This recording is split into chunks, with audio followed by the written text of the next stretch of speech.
한국인과 닮은 민족이 있다고 합니다. 이 민족은 고구려의 후손일 가능성도 있다고 하는데요. 또 이들에게 서울대 교수님이 한글도 가르쳤다고 합니다.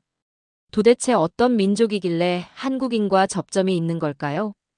그 자세한 이야기 지금 바로 시작하겠습니다. 안녕하세요. 제 이름은 마틴 밀러고요. 독일 베를린에 살고 있어요. 저는 도시에서 사람들이 어떻게 함께 살아가는지 연구하는 사람이에요. 이 일을 벌써 여러 해 동안 해오고 있었어요. 요즘 제 마음은 뭔가 더 깊은 것, 단순히 건물과 거리를 연구하는 것 이상의 무언가를 원하고 있었어요. 딸 일레나가 사무실 문으로 얼굴을 내밀었어요. 아빠, 아직도 일하고 계세요? 일레나가 물었어요. 금방 끝낼 거야, 제가 대답했죠. 하지만 우리 둘 다 제가 몇 시간이고 더 일할 거라는 걸 알고 있었어요. 한번 생각에 빠지면 멈추기가 어려운 성격이거든요. 일레나가 나간 후 다시 논문으로 돌아갔지만 자꾸 생각이 다른 곳으로 흘러가고 있었어요. 도시에서 멀리 떨어진 공동체들, 우리와는 다르게 살아가는 사람들에 대해 생각하고 있었죠. 그들이 어떻게 서로 대화하는지, 어떻게 말을 통해 관심을 표현하는지 궁금했어요. 이런 생각들은 제 평소 연구 주제가 아니었지만 자꾸만 머릿속에 떠오르고 있었어요.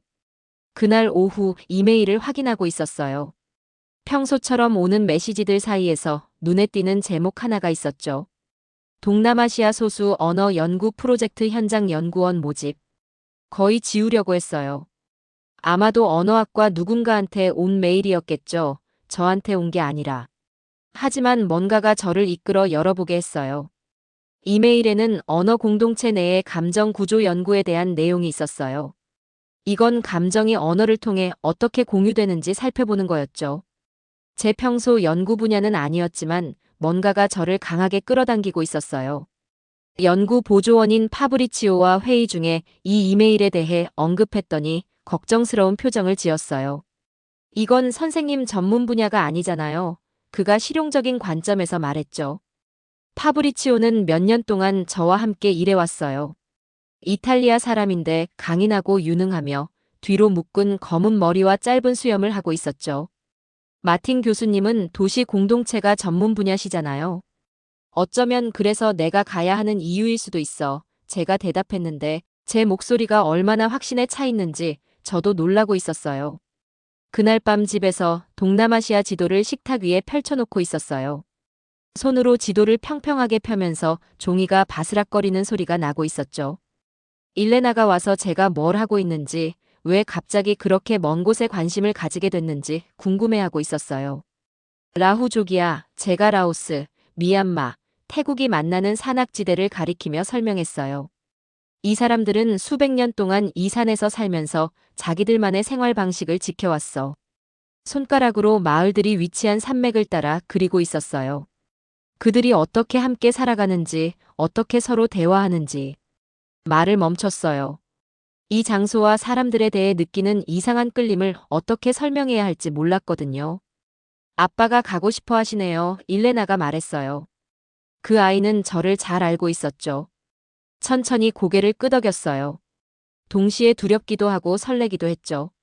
저는 책이 있는 사무실에서 편안함을 느끼는 사람이에요. 동남아시아의 산들은 베를린과는 전혀 달랐어요. 그곳 사람들은 다르게 살고 다르게 말하고 있었죠. 거기서 무엇을 발견할까? 무엇을 배울 수 있을까? 5년 전에 잠깐 방문했던 기억이 떠올랐어요. 큰 연구팀의 일원으로 몇 주 동안만 갔었죠. 그 여행은 답변보다 더 많은 질문을 남겨주고 있었어요. 라후족이 서로 대화하는 방식, 말의 끝을 부드럽게 마무리하는 방식. 그 모든 것이 이 시간까지 제 마음속에 남아 있었죠. 이제 다시 돌아가서 더 배울 기회가 생겼어요. 단순히 흥미로운 것을 연구하는 교수가 아니라 사람들이 언어를 통해 어떻게 연결되는지 더 깊이 이해하려는 사람으로서요. 그날 밤 한 번도 오른 적 없는 산과 아직 이해하지 못하는 언어의 단어들을 꿈꾸고 있었어요. 잠에서 깨어났을 때 제가 무엇을 해야 하는지 알고 있었죠. 라후 마을로 다시 돌아가야 했어요. 편안한 학문의 세계에서 미지의 세계로 경계를 넘어야 했어요. 이 부름에 응답하기로 했습니다. 트럭이 산길에서 심하게 흔들리고 있었어요. 덜컹거릴 때마다 자리에서 펄쩍펄쩍 뛰고 있었죠. 안개 낀 산으로 올라가면서 문 손잡이를 꽉 잡고 있었어요. 길을 돌 때마다 공기는 점점 더 서늘해지고 얇아지고 있었습니다.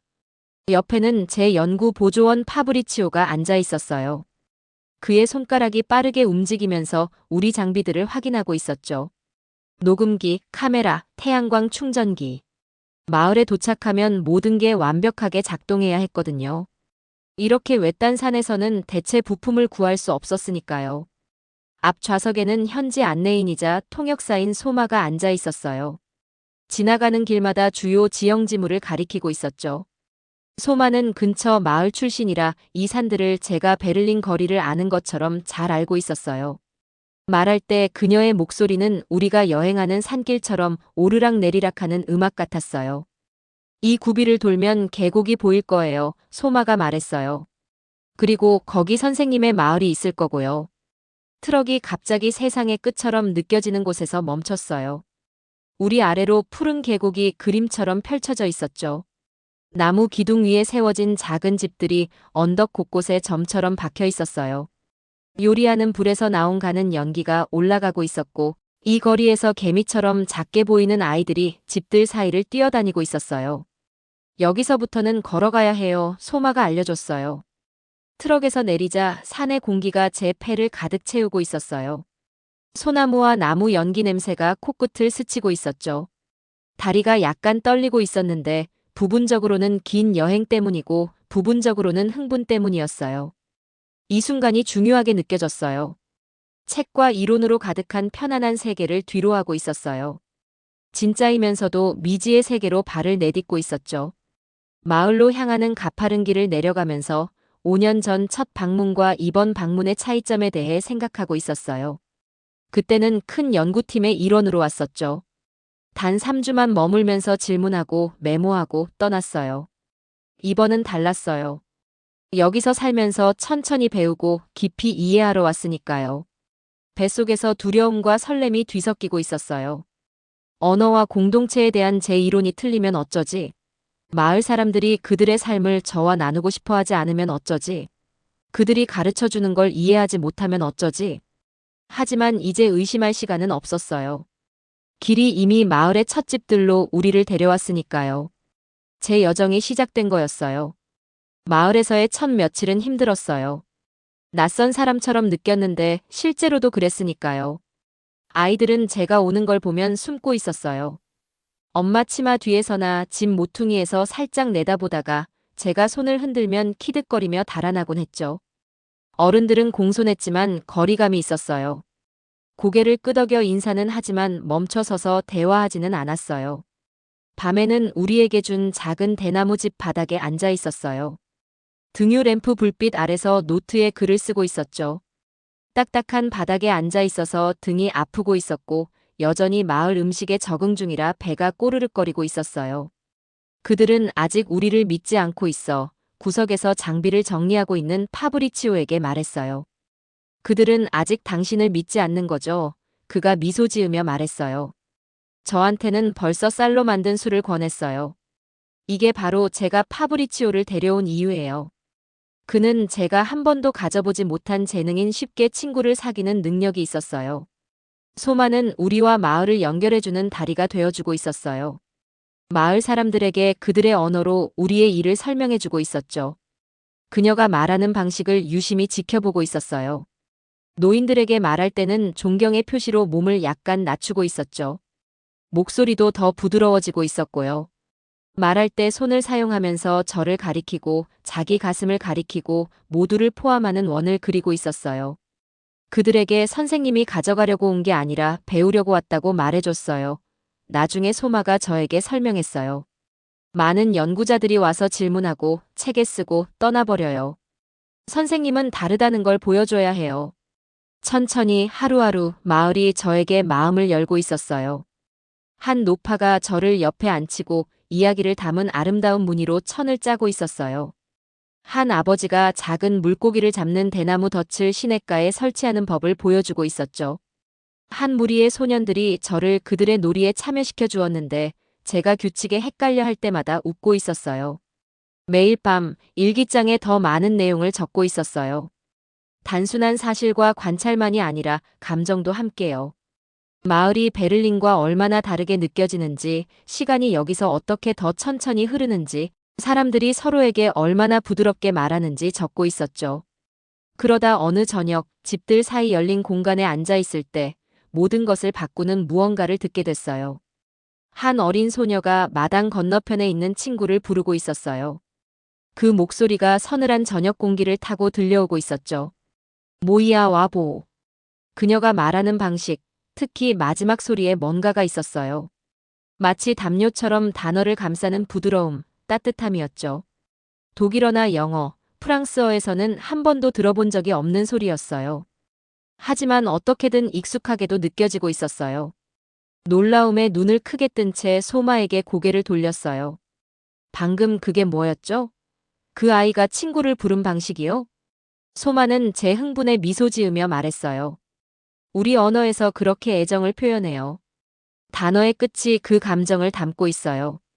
사랑하는 사람을 부를 때 우리는 그 이름의 끝을 마치 그들을 안아주듯 부드럽게 만들어요. 그날 밤 베를린에서의 어린 시절을 꿈꾸고 있었어요.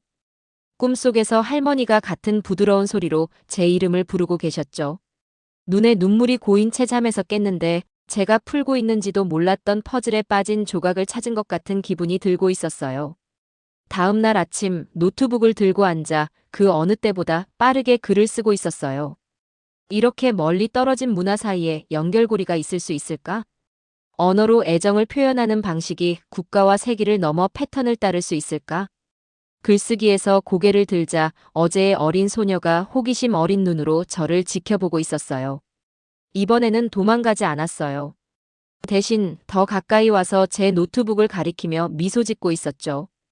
우리 말 쓰고 있어요? 그녀가 간단한 영어로 물었어요. 고개를 끄덕였어요. 이해하려고 노력 중이에요. 그녀가 내 옆에 앉더니 자신을 가리키며 그 부드러운 끝맺음이 있는 이름을 말했어요. 그리고 저를 가리키며 기다리고 있었죠. 제 이름을 말했지만 그녀 목소리에서 들었던 부드러운 끝맺음을 더해보려고 했어요. 그녀는 제 시도에 킥킥대면서도 격려하듯 고개를 끄덕이고 있었어요. 작은 순간이었지만 중요한 일이 일어났다고 느꼈어요. 하나의 문이 열린 거였죠. 진짜 배움이 시작될 수 있었어요. 마을에서 시간이 빠르게 흘러가고 있었어요. 예전에는 컴퓨터 타이핑으로 부드러웠던 제 손에 이제 쌀 수확을 도우면서 생긴 굳은 살이 박혀 있었어요. 피부도 산속 햇빛 아래서 그을려 있었고요. 이제는 알람 시계가 필요 없이 매일 아침 닭이 울면 일어나고 있었어요. 파브리치오는 평소처럼 열정적으로 사진을 찍고 소리를 녹음하고 있었어요. 저는 조용한 순간들에 더 끌리고 있었죠. 가족들이 해질녘에 모이는 모습, 아이들이 대대로 전해 내려온 놀이를 하는 방식, 낯설면서도 어딘가 친숙하게 느껴지는 모든 마을 생활의 리듬이었어요. 어느 오후 마을 장로 한 분이 저를 특별한 의식에 초대했어요. 이 초대가 중요하게 느껴지고 있었어요. 더 이상 단순한 방문객으로 여겨지지 않는다는 신호였죠. 그 의식은 조상님들을 기리고 풍년을 기원하는 행사였어요. 존경을 표하고 싶어서 조심스럽게 씻고 가장 깨끗한 옷을 입고 있었어요. 마을 중심은 완전히 바뀌어 있었어요. 집들 사이에는 색색의 천 깃발이 걸려 있었고 가장 좋은 옷을 입은 여자들이 낮은 대나무 상에 음식을 차리고 있었어요. 중앙에는 재물을 올린 나무 제단이 서 있었는데 거기에는 쌀, 채소, 삶은 돼지머리, 그리고 작은 쌀술 잔들이 놓여 있었어요. 가장 인상적인 건 이 장면이 얼마나 친숙하게 느껴지는가였어요. 음식 배치 방식, 사람들이 제단에 절하는 모습, 그 후에 함께 음식을 나누는 방식. 이 모든 것이 책과 영화에서 봤던 한국의 제사의식을 강하게 떠올리게 하고 있었어요. 저는 아주 가만히 서서 새로운 눈으로 모든 것을 지켜보고 있었어요. 마을의 한 노인이 저에게 다가왔는데 그의 얼굴은 마른 사과처럼 주름져 있었어요. 소마의 통역을 통해 그가 제 심장을 빠르게 뛰게 하는 이야기를 들려주고 있었어요. 우리 조상님들은 눈으로 덮인 북쪽 산에서 왔다네. 그가 북쪽을 손으로 가리키며 말했어요. 아주 오래전에 남쪽으로 여행했지. 제 마음이 연결점들로 빠르게 달리고 있었어요. 7세기 고구려 왕국이 무너졌을 때 역사 기록은 남쪽으로 피난 간 난민들을 이야기하고 있었죠. 이 외딴 산악 마을에 사는 사람들이 그 고대 한국 이주민들과 연결되어 있을까요? 그날 밤 잠을 이룰 수가 없었어요.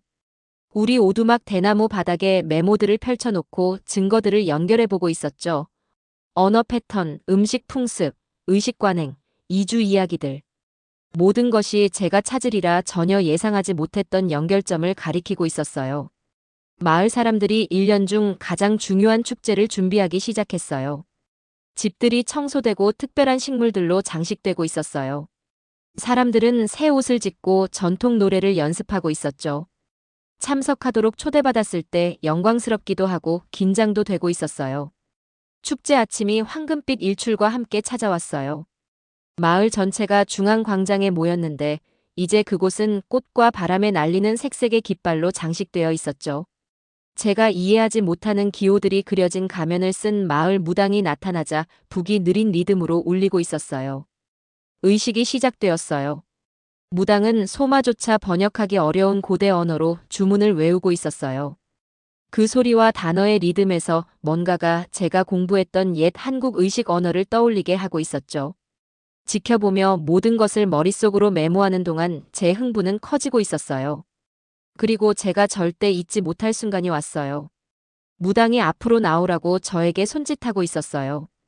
참여해서 재단에 재물을 바치도록 초대받은 거였죠. 제 가슴은 자부심과 긴장으로 쿵쾅거리고 있었어요. 지켜본 모든 것을 기억하려고 노력하며 조심스럽게 앞으로 나아갔어요. 하지만 긴장해서 끔찍한 실수를 하고 말았어요. 오른손 대신 왼손을 내밀었던 거죠. 군중에서 숨을 들이쉬는 소리가 들리자마자 바로 실수를 깨달았어요. 무당은 주문 외기를 멈추었고 모든 것이 조용해졌어요. 중요한 규칙을 어겨버린 거였어요. 얼굴이 부끄러움으로 화끈거리고 있었죠. 어떻게 해야 할지 몰라 바닥만 쳐다보고 있었어요. 의식은 계속되었지만 제 실수에 무게감이 느껴지고 있었어요. 저를 집과 삶으로 환영해준 사람들에게 신뢰를 범했던 거죠. 그날 밤 우리 오두막 밖에 혼자 앉아서 제 연구에 대한 모든 것을 의문시하고 있었어요. 누가 몇 달 관찰만으로 수세기의 전통을 이해할 수 있다고 생각하는 걸까요? 어떤 오만함이 저로 하여금 학문적 관점으로 이 문화를 해석할 수 있다고 믿게 했을까요? 소마가 별을 바라보고 있는 저를 발견했어요. 그녀는 오랫동안 말없이 제 옆에 앉아 있다가 마침내 내일 장로들에게 사과해야 한다고 설명했어요. 제 실수는 심각했지만 용서받지 못할 정도는 아니라고 했어요. 선생님은 이미 모든 것을 알기 위해서가 아니라 배우러 오셨잖아요. 그녀가 부드럽게 말했어요. 다음 날 아침 소마를 따라 장로들의 회의 장소로 갔어요. 그들 앞에서 깊이 고개를 숙이자 마음이 무겁게 느껴지고 있었어요. 소마를 통해 저는 실수를 사과하고 용서를 구했어요. 나이로 흐려진 눈을 가진 백발의 아주 늙은 여인이 영원처럼 느껴지는 시간 동안 제 얼굴을 살펴보고 있었어요. 마침내 그녀가 말했고 소마가 그 말을 번역해 주었어요. 그는 눈 속에 탐색을 품고 있다네. 그녀가 말했어요. 그에게 우리 조상님들도 새 땅에 왔을 때 실수를 했다고 말해주게. 배움은 넘어지는 데서 온다네. 그녀의 용서가 시원한 물처럼 저를 적셨어요. 겸손해진 이 순간에 저는 중요한 것을 이해하게 되었어요. 진정한 배움은 단지 멀리서 지켜보는 것뿐만 아니라 완전히 참여하는 것을 필요로 하죠. 그것이 실수를 하고 길을 잃는 것을 의미할 때조차도요. 제가 사과한 후 마을에 뭔가가 변하고 있었어요. 반쯤만 열려있던 문들이 이제는 활짝 열리고 있었죠. 가족들이 저를 초대해 함께 식사하고 있었고 어머니들은 아기를 안아보라고 부탁하고 있었어요. 노인들은 저녁에 함께 앉아 옛날 이야기를 들려주려고 저를 부르곤 했어요. 어느 날 얼굴에 깊은 주름이 있는 한 노인이 그의 집으로 따라오라고 손짓하고 있었어요. 집 안에서 그는 산과 나무가 새겨진 작은 나무 상자를 열었죠. 그 안에서 나이로 누렇게 변한 접힌 종이들을 꺼내고 있었어요. 종이에는 특별한 문자로 쓰인 글이 있었는데 여러 세대를 거쳐 전해 내려온 노래와 기도문이었어요. 떨리는 손으로 조심스럽게 이 보물들을 살펴보고 있었어요.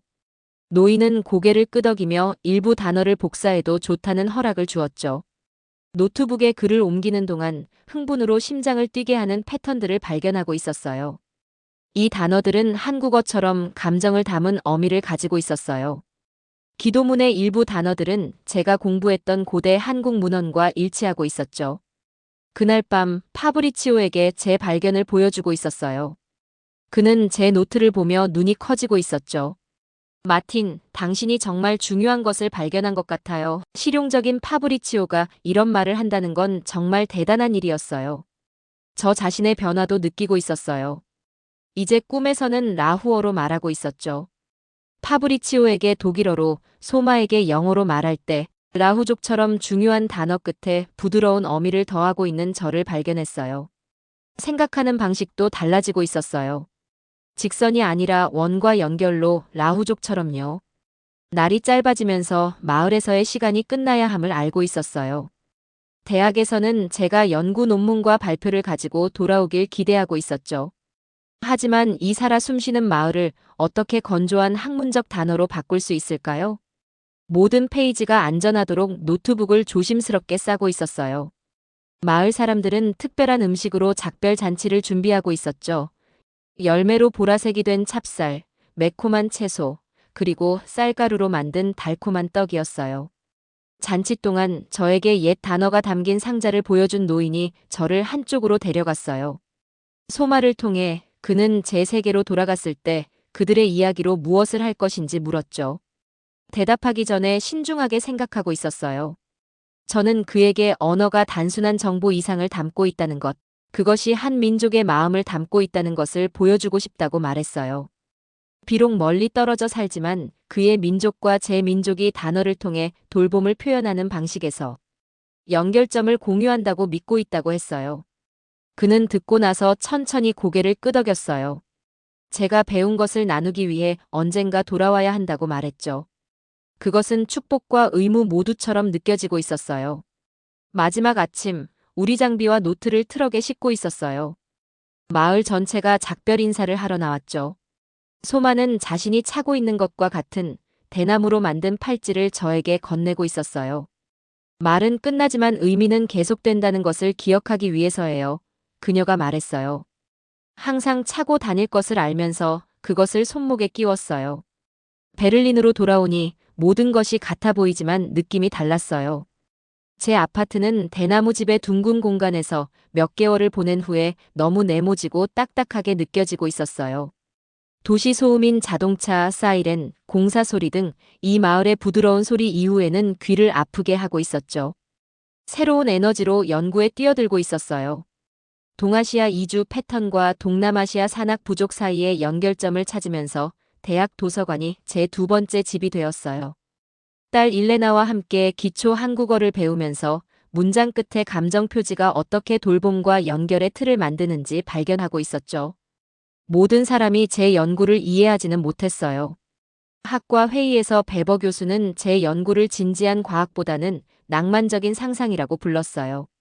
그의 말이 아프긴 했지만 더 이상 저를 흔들지 못했어요. 산에서 돌아온 마틴 밀러는 떠났던 사람과 같은 사람이 아니었으니까요. 제 돌파구는 파리의 세미나에서 왔어요. 거기서 한국계 프랑스 작가인 정미를 만났죠. 라후족 의식의 비디오를 보여주고 그들의 언어 녹음을 들려주는 동안 그녀의 눈은 인식으로 커지고 있었어요. 이건 한국에 있는 제 할머니 마을이 생각나요. 그녀가 흥분해서 말했어요. 말하는 리듬이 같고 의식을 위해 음식을 배열하는 방식도 같아요. 그녀의 말이 제가 필요로 했던 외부 확인을 제공했어요. 함께 우리는 아시아 문화 전반에 걸쳐 감정이 언어에 어떻게 구축되는지 연구하기 시작했어요. 베를린의 큰 컨퍼런스에서 제 연구 결과를 발표했을 때 일부 사람들은 제 방법에 의문을 제기하고 다른 사람들은 더 많은 증거를 요구했지만 제가 발견한 패턴들을 무시할 수는 없었어요. 저는 이것이 시간과 공간을 초월해 언어가 우리를 어떻게 연결하는지 이해하는 시작일 뿐이라고 말했어요. 그날 밤 제 아파트에서 손목에 대나무 팔찌를 만지작거리며 세계 지도를 바라보고 있었어요. 더 이상 뚜렷한 경계가 있는 별개의 국가들을 보지 않았어요. 대신 수천 년에 걸친 인간의 이동과 문화적 공유에 흐르는 선들이 보이고 있었죠. 학술 논문은 나올 거예요. 책은 이미 제 마음속에서 형태를 갖추고 있었어요. 하지만 가장 큰 변화는 제가 지금 어떻게 살고 있는가였어요. 다르게 듣고 있었죠. 단순히 정보가 아니라 말 뒤에 있는 감정을 위해서요. 이것이 제가 동료들, 학생들, 특히 일레나와 대화하는 방식을 바꾸고 있었어요. 그리고 가끔 조용한 순간에 저는 여전히 마을 마당 건너편에서 친구를 부르는 어린 라후족 소녀의 목소리를 듣고 있었어요. 그녀 말의 끝에 있는 그 부드러운 소리는 사람들이 어떻게 서로를 돌보는지에 대한 수세기의 지혜를 담고 있었죠. 정말로 귀 기울일 준비가 된 사람들을 기다리며 시간과 장소를 가로질러 계속 울려 퍼지는 조상들의 메아리였어요. 오늘의 영상은 여기까지입니다.